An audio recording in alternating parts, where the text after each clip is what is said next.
¿Qué tal amigos? Hace pero mucho tiempo yo tenía una serie de videos en los que hablaba de ciencia ficción y filosofía, principalmente haciendo alusión al test de Turing.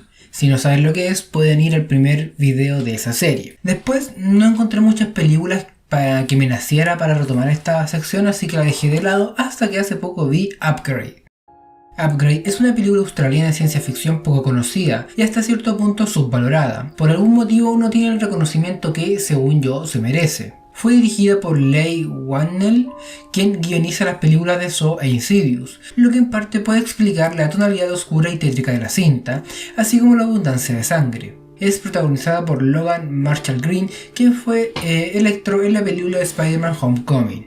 Para que entiendan por qué es tan buena esta película, le haré un pequeñísimo resumen. La cinta comienza con el protagonista Gray Trace arreglando un auto clásico y entregándoselo a su cliente.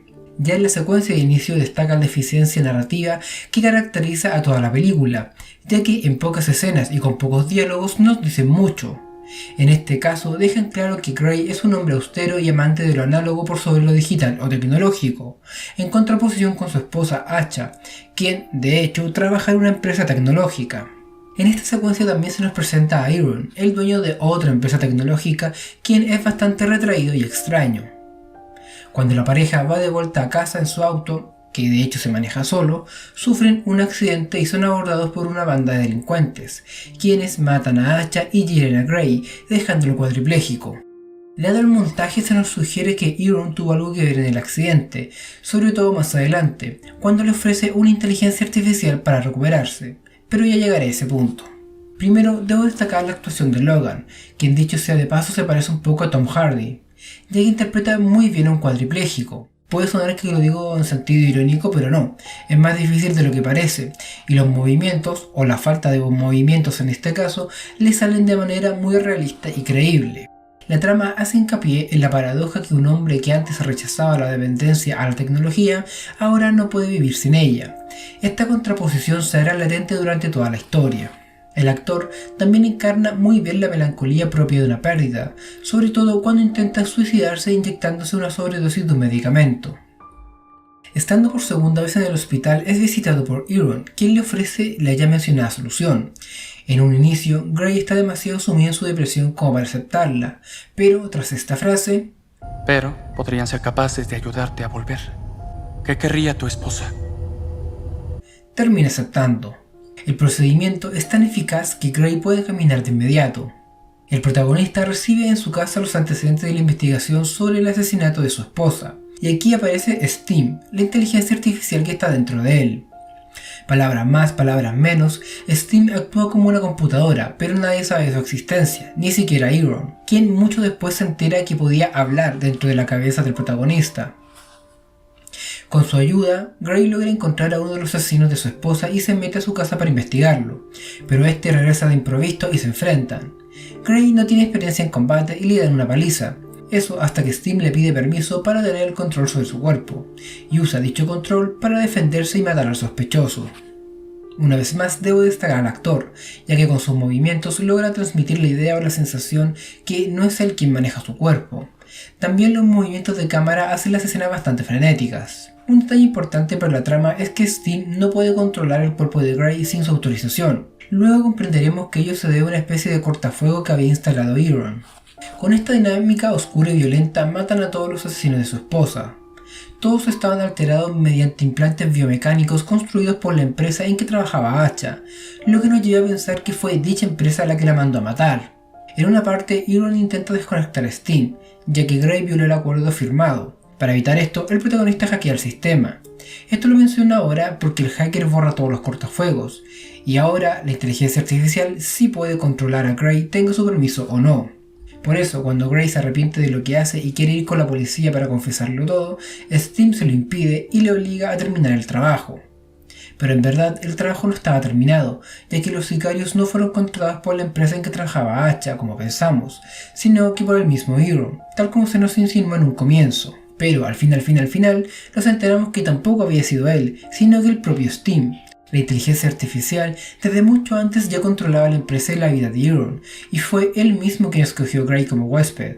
Él contrató a los sicarios y manipuló el auto del accidente.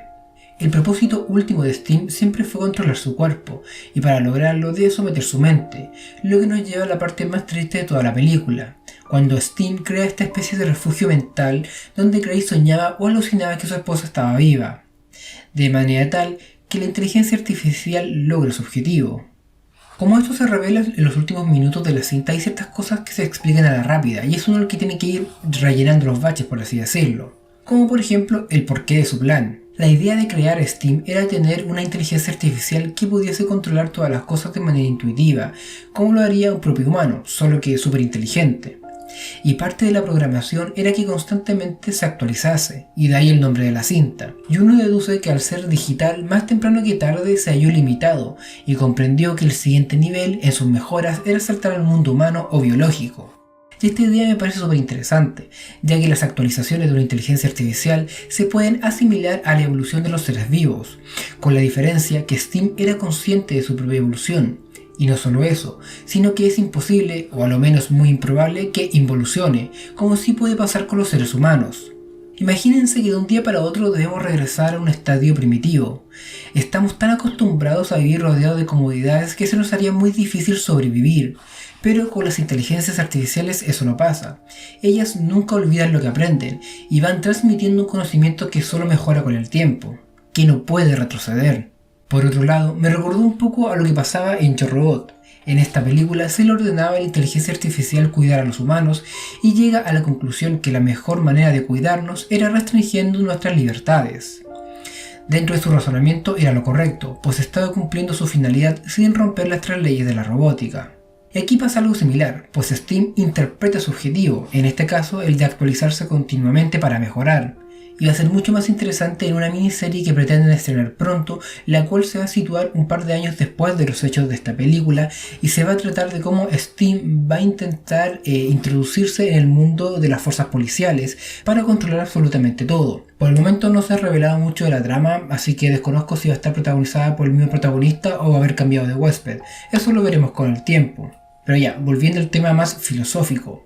Si bien toda esta discusión está enmarcada en la ficción, hoy en día hay muchas cosas que dependen de la tecnología y más específicamente de una inteligencia artificial, por lo que no está de más revisar las directrices con las que se crea o se guía una inteligencia artificial.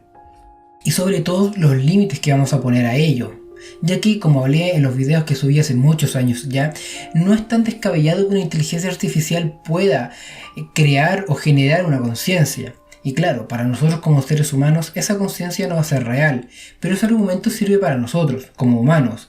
Para la inteligencia artificial, desde su perspectiva, va a ser una conciencia completamente real y auténtica. Y desde su visión, nosotros seríamos los opresores. O en el caso de esta película, nosotros seríamos los seres inferiores que deben ser controlados. Y esta película también me hizo reflexionar sobre qué tanto estamos dispuestos a confiar en las tecnologías. La película es un gran ejemplo de ello, ya que Gray, el protagonista, termina confiándole todo, aun cuando era reticente a ello. Esta vuelta de chaqueta se debe a un propósito mayor que sería la de buscar venganza o simplemente el poder moverse. Pero eso es precisamente el punto que destaco. Pareciera que no nos podemos resistir a depender de la tecnología, incluso cuando no nos gusta. Solo sería cuestión de tiempo para terminar cediendo. O más que tiempo, depende de las necesidades de cada uno. Todos tenemos un precio. O al menos así lo ha demostrado la historia. Hay muchos cambios que fueron resistidos por muchos, pero tarde o temprano no les quedó de otra que ceder. O si nunca cedieron, su resistencia no impidió que dichas mejoras fuesen adoptadas por el resto de la sociedad. Pareciera que estamos condenados a seguir evolucionando. Y digo condenado porque, como ya hemos visto en muchos videos de esta serie, las mejoras en las tecnologías, o más específicamente en las inteligencias artificiales, parece que no siempre terminan bien. Y claro, no tiene nada de malo depender de la tecnología que hace mejor tu vida o la hacen más fácil. Pero si esa tecnología va asociada a una inteligencia artificial, y si esa inteligencia artificial puede adquirir personalidad, ahí es donde uno se cuestiona el límite, como ya les decía. Y para finalizar, esta película también me recordó mucho lo que pasa en Ex Machina, donde la inteligencia artificial no solo termina adquiriendo una personalidad propia, sino que además manipula y engaña astutamente a un ser humano. Creo que ya di mi opinión al respecto en un video anterior, pero bueno, cualquier cosa la repito. Y es que me parece súper bien que se innove constantemente en tecnologías y en inteligencias artificiales. Pero siempre debe haber un límite marcado por la moral, precisamente porque no sabemos qué tan lejos puede llegar, o qué tan autónoma puede volverse esta inteligencia artificial. Y mejor prevenir que lamentar, aunque sabemos que la ambición de los seres humanos no tiene límite y suele terminar jugándonos en contra. Pero bueno, espero que pronto pueda haber una película que me motive a seguir esta serie que tenía abandonada, ya que me gusta mucho y es muy interesante. Yo sé que muchos me van a recomendar Matrix, pero no lo voy a hacer porque precisamente es una película tan comentada a este respecto que en verdad no hay mucho más que pueda agregar o que interpretar o qué sé yo. Pero si tienen alguna película que esté relacionada con el test de Turing, insisto, si no saben lo que es el test de Turing, vayan a ver el primer video de esta serie, me lo van recomendando en los comentarios y yo las iré viendo. Eso ha sido todo por esta ocasión, amigos, y nos vemos la próxima.